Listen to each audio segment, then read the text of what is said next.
వీధి కుక్కల భయం వెంటాడుతోంది. అనకాపల్లి జిల్లాలో ఓ మహిళపై వీధి కుక్క దాడి చేసింది. విచక్షణారహితంగా దాడి చేసి తీవ్రంగా గాయపరిచింది. ప్రస్తుతం ఆమె ఎన్టీఆర్ హాస్పిటల్లో చికిత్స పొందుతోంది. అయితే ఆమెకి ప్లాస్టిక్ సర్జరీ అవసరం పడటంతో ఆమెను మెరుగైన ట్రీట్మెంట్ నిమిత్తం సర్జరీ నిమిత్తం విశాఖ కేజీహెచ్కు తరలిస్తున్నారు వైద్యాధికారులు.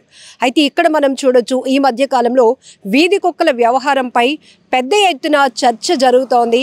కొంతమంది వీధి కుక్కలు అంటే మూగ జీవాలకు కూడా వాటికి హక్కులు ఉన్నాయి, వాటిని కాపాడుకునే పరిస్థితి మనపై ఉందని కొంతమంది ఫైట్ చేస్తుంటే, అయితే అంత ప్రేమే ఉంటే ఈ వీధి కుక్కలన్నీ తీసుకెళ్లి మీ ఇళ్లలో పెట్టుకోండి, అవి మనుషులపైన చిన్న పిల్లలపైన విచక్షణరహితంగా దాడి చేసి చంపేస్తున్నా కూడా మీరు ఇంకా వాటిని రక్షించాలి అని ఫైట్ చేస్తున్నారు అంటూ మరొక వర్గం.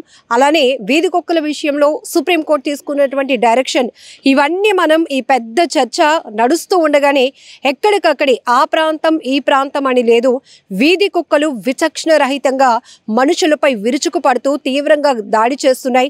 కొన్ని చోట్లయితే చిన్నపిల్లల్ని కొరికి చంపేస్తున్నటువంటి దుర్ఘటనలు కూడా మనం చూస్తున్నాం.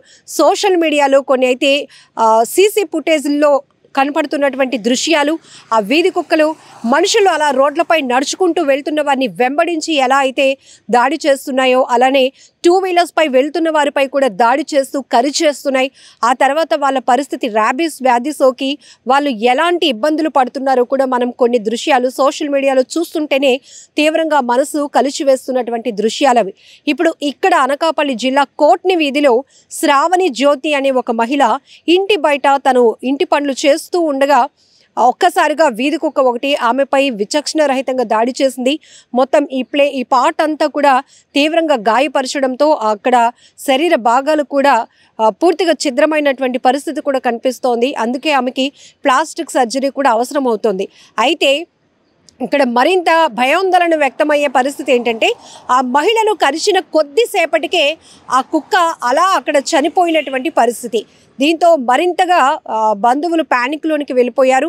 ఆ కుక్క చనిపోవడం, ఆమెను కరిచిన వెంటనే ఆ కుక్క కూడా చనిపోవడం వల్ల ఒకవేళ అది పిచ్చి కుక్క లేకపోతే ఈ మహిళ కూడా ఇంత తీవ్రంగా గాయపడింది కాబట్టి ఆమె పరిస్థితి ఎలా ఉండబోతోంది అనేటటువంటి ఒక ఆందోళన, భయం ప్రతి ఒక్కరిలో కనపడుతోంది. ఏదేమైనా ప్రస్తుతం అయితే ఆమెకి ట్రీట్మెంట్ అందుతోంది.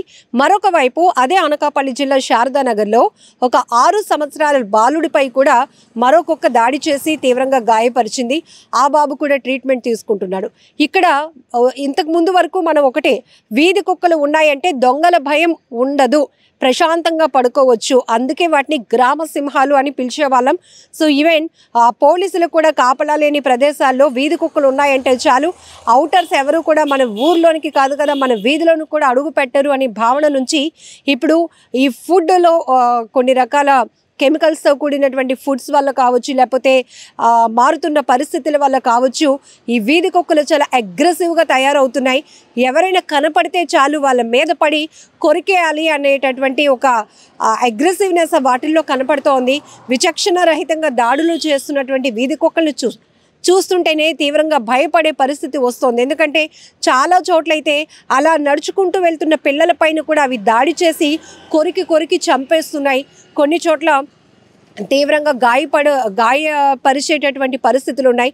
అలాగే పెద్దవాళ్ళ చిన్నపిల్లల ఏమీ అని లేదు, వీధి కుక్కలు రెచ్చిపోతూ పేట్రేగిపోతూ అవి చేస్తున్న దాడుల వల్ల చాలామంది ప్రాణాలు కోల్పోతున్నారు. మరికొన్ని చోట్లయితే ర్యాబీస్ వ్యాధి సోకి వాళ్ళ పరిస్థితి ఎంత దారుణంగా ఉంటుందంటే, వాళ్ళు కొన్ని ఈ కుక్క కరిచిన వాళ్ళలో కొన్ని లక్షణాలు ఏవైతే ఉంటాయో అందులో ప్రధానంగా వాళ్ళు కూడా కుక్కల్లాగా అరవటం, అలానే వాటర్ తాగటానికి కూడా, అంటే వాళ్ళు ఇక్కడ ఉన్నటువంటి ఈ పార్ట్ అంతా కూడా వాళ్ళకి పట్టేస్తుందట, నరాల సిస్టమ్ అనేది కూడా తీవ్రంగా బలహీనం అయిపోతుందంట.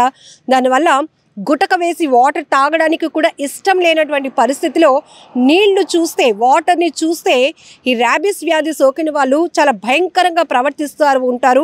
సో వాళ్ళు ఏంటంటే ఒక పిచ్చి పట్టిన వాళ్ళు ఎలా అయితే ప్రవర్తిస్తుంటారో, ఏదైనా చూస్తే భయపడిపోతుంటారో అలాంటి లక్షణాలన్నీ వాళ్ళలో కనపడతాయి. ఇప్పుడు ర్యాబీస్ వ్యాధి పైన కూడా ఎక్కువ మంది వెటర్నరీ డాక్టర్స్ కూడా అవేర్నెస్ కల్పిస్తున్నారు. కాబట్టి ఒకవేళ చిన్నదా కుక్క కరిచినటువంటి గాయం చిన్నదా పెద్దదా అని ఆలోచించకుండా ఇమీడియట్గా మీరు వెళ్ళి ట్రీట్మెంట్ తీసుకోవాలి అని కూడా ఎందుకు హెచ్చరిస్తున్నారంటే ఆ మధ్య ఒక ప్లేయర్ని కూడా ఒక క్రీడాకారుడిని కూడా ఒక చిన్న కుక్క పిల్లను ఆయన రక్షించాలి అని చేసిన ప్రయత్నం అదేమో కరిచేసింది. ఆ తర్వాత అతని పరిస్థితి ఎలా ఉందో సోషల్ మీడియాలో మనమంతా చూసాం, చాలా బాధపడ్డాం. సో ఇప్పుడు అందుకే వీధి కుక్కల పైన కూడా ఒక పెద్ద ఎత్తున చర్చ నడుస్తోంది. వాటిని ఏం చేయాలి, వాటికి ఎలా ప్రొటెక్షన్ కల్పించాలి, వాటి నుంచి మనుషులకు ఎలా రక్షణ కల్పించాలి అనే దానిపైన కూడా చాలా డిబేట్స్ నడుస్తున్నాయి. కానీ ఇప్పటికీ కూడా వీధి కుక్కల దాడుల వల్ల చాలా మంది ప్రాణాలు పోగొట్టుకోవటం, తీవ్రంగా గాయపడటం, హాస్పిటల్ పాలవటం ఇదంతా కూడా చాలా బాధాకరమైన విషయం. ఏదేమైనా కూడా ఇప్పుడు ఈ కుక్క దాడిలో ఒక బాబు అలాగనే ఒక మహిళ ఇద్దరు గాయపడ్డారు. ప్రస్తుతం అయితే ట్రీట్మెంట్లో ఉన్నారు. వారు కోలుకోవాలని చెప్పి మనం కూడా మనస్ఫూర్తిగా కోరుకుందాం. నిజంగా ప్రస్తుతం ఉన్నటువంటి సమాజం దేనికి ప్రయారిటీ ఇస్తుంది? ఆర్థిక సంబంధాల చుట్టూ మాత్రమే తిరుగుతుంది. మళ్ళీ ఎన్నికలంగానే చాలా విరక్తి కలుగుతాను. మంచి అనిపిస్తుంది కదా, లేడీస్ కూడా ఛాలెంజింగ్ జాబ్స్ చేసినప్పుడు చాలా బాగుంటది. ట్రాఫిక్ అసిస్టెంట్స్ గా నియమించిన ట్రాన్స్జెండర్స్ అందరితో సాల్యూట్ చేయించుకుంటున్నారు. ఫుడ్ డెలివరీ ఇవ్వటానికి వెళ్ళినటువంటి డెలివరీ బాయ్ అనిల్ పై కళ్ళ ముందు